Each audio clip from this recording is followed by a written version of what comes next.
Les graphiques que vous voyez là, c'est l'arbre phylogénétique du SRAS-CoV-2, le virus qui provoque actuellement une pandémie mondiale. Chaque point, c'est un virus trouvé chez une personne différente, puis séquencé. Chaque couleur ici indique le pays d'origine. Du coup, qu'est-ce que ça nous dit du virus et de la recherche ces données?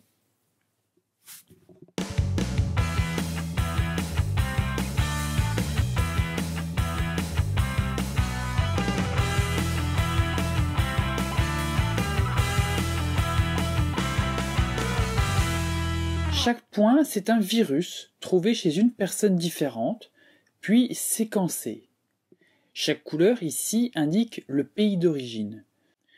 Du coup, cet arbre, qu'est-ce qu'il nous dit du virus et de la recherche? D'abord, il faut se rappeler que le virus a une organisation très simple, avec un génome sous la forme d'un ARN qui contient les gènes, le tout protégé par une enveloppe faite de protéines. C'est cet ARN qu'on séquence. On obtient alors un texte, une suite de A, U, G, C, qui représente les nucléotides qui constituent l'ARN. Une fois analysé par des programmes informatiques, on a pu identifier les gènes portés par ce virus. C'est la figure tout en bas. Le virus du SRAS-CoV-2 infecte des cellules dont il détourne l'énergie et les composants pour que la cellule produise des nouveaux virus. On peut dire que le virus pirate la cellule. Sauf que ce processus est imparfait et des erreurs arrivent en produisant des copies de l'ARN du virus, ce qu'on appelle des mutations. Et du coup, si un virus a une mutation, tous les autres virus créés à partir de lui auront cette mutation, et ainsi de suite. Du coup, s'intéresser à ces mutations permet de tracer une sorte d'arbre généalogique des virus et de retrouver les proximités, les parentés entre différents virus.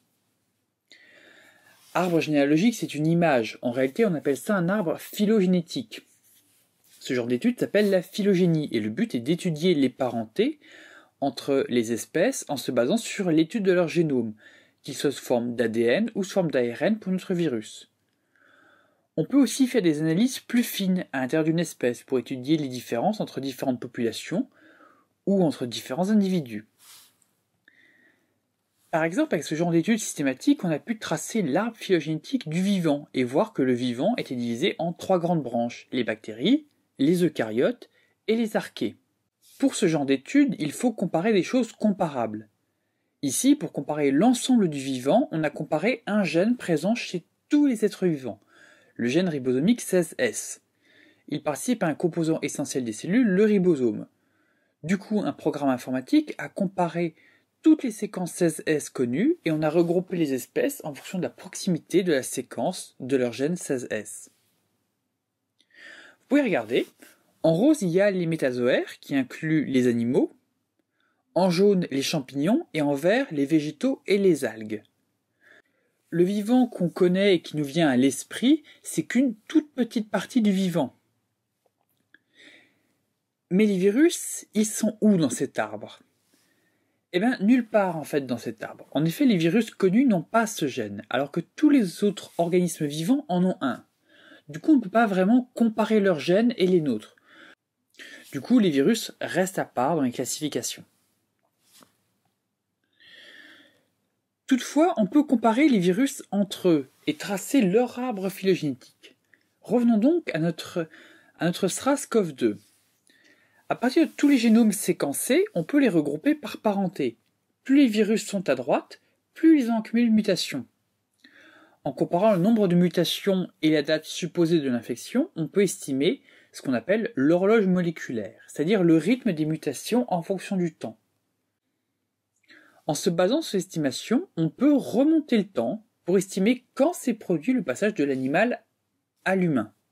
Ça permet aussi de vérifier s'il y a eu une origine commune à tous les virus ou s'il y a eu plusieurs passages de l'animal à l'humain. Le VIH et le SRAS-CoV-2 ont une origine unique. Une seule fois, ces virus sont passés de l'animal à l'humain. Alors que Ebola, lui, passe régulièrement de l'animal à l'humain, ce qui a provoqué différentes épidémies. Ces données permettent de regarder comment le virus se propage. Par exemple, avec un virus trouvé dans un pays sans aucun autre cas auparavant. On peut retrouver de quel virus il est le plus proche et comprendre la chaîne de contamination. Comprendre la chaîne de contamination, ça se fait aussi avec des enquêtes des autorités de santé. C'est le cas en France avec les agences régionales de santé. Ce travail permet de mettre en évidence de manière fine les chaînes de contamination. Je vous renvoie à différents articles en description qui racontent certaines de ces chaînes de contamination. En passant sur le diagramme, vous trouverez des infos à tous les endroits. Sur les cercles, qui représentent les virus, mais aussi sur les branches, ce qu'on appelle les clades. Les traits horizontaux représentent une divergence due à une ou des mutations entre des virus partageant une origine commune. D'un côté, ceux qui ont cette mutation, de l'autre, ceux qui ne l'ont pas. On peut aussi estimer la date et le pays où s'est produite cette divergence. Toujours à partir de ces données, on peut dresser des statistiques sur les mutations. Quelles sont les mutations les plus répandues? Quelles sont les positions pour lesquelles on ne connaît pas de mutation, ou des mutations très peu répandues? Cette diversité est exprimée à l'aide de l'entropie de Shannon, pour les fans de maths que ça intéresse. C'est intéressant à plusieurs titres, une région qui mute peu.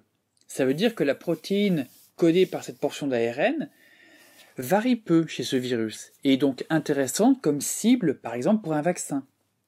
Par contre, une région qui mute beaucoup peut entraîner des changements dans le virus, et en comparant les variations de la maladie et du virus, on peut comprendre quel rôle joue le gène qui mute beaucoup.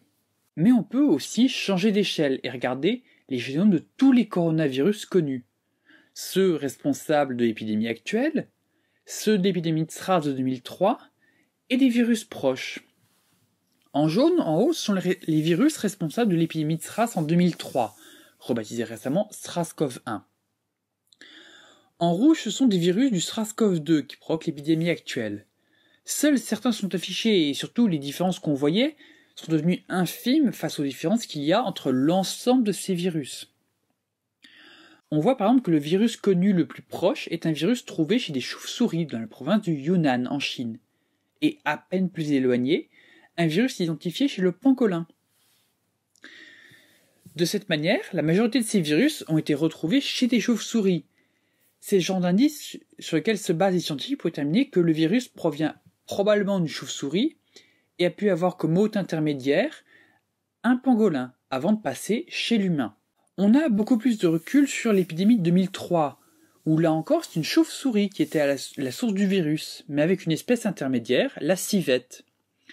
D'ailleurs, les génomes de ces virus retrouvés chez la civette sont très proches des génomes de virus trouvés chez des malades en 2003. C'est ce qu'on peut voir en lisant ces données. Mais il y a autre chose. Toutes ces données proviennent d'équipes de scientifiques à travers le monde qui mettent en commun leurs données sur ce portail. La recherche, ça prend du temps. Alors justement, on manque de temps et en cette période de pandémie mondiale, du coup, cette mise en commun de données permet au maximum de scientifiques de travailler sur ces données, d'échanger et de bénéficier d'un grand nombre de données pour tester leurs hypothèses, chercher des cibles thérapeutiques. Et en plus, ces données, en étant accessibles à tous les scientifiques, elles le sont aussi au grand public. Et au moment où certains propagent des théories infondées, par exemple de virus synthétisés avec des fragments de VIH, les données scientifiques, elles, sont disponibles. Et du coup, n'importe qui peut s'en saisir dans un but pédagogique, un peu comme je le fais actuellement. En fait, ces données, c'est l'histoire du virus, son passé, son présent, ses dynamiques, qui permettent de faire l'hypothèse sur l'évolution du virus. Les données sont hébergées sur une plateforme, JZ, qui a été développée à la base pour partager les génomes de virus grippaux, et on peut naviguer grâce à cet outil de visualisation développé par une équipe de bioinformatique, NextTrain. L'outil est accessible et est placé sous licence open source. Ça sert aussi à ça la recherche, à rendre un peu plus transparent le monde et à mettre à la portée de tout le monde et de votre curiosité les données scientifiques. Et je suis encore plus fier parce que ça, c'est fait par la bioinformatique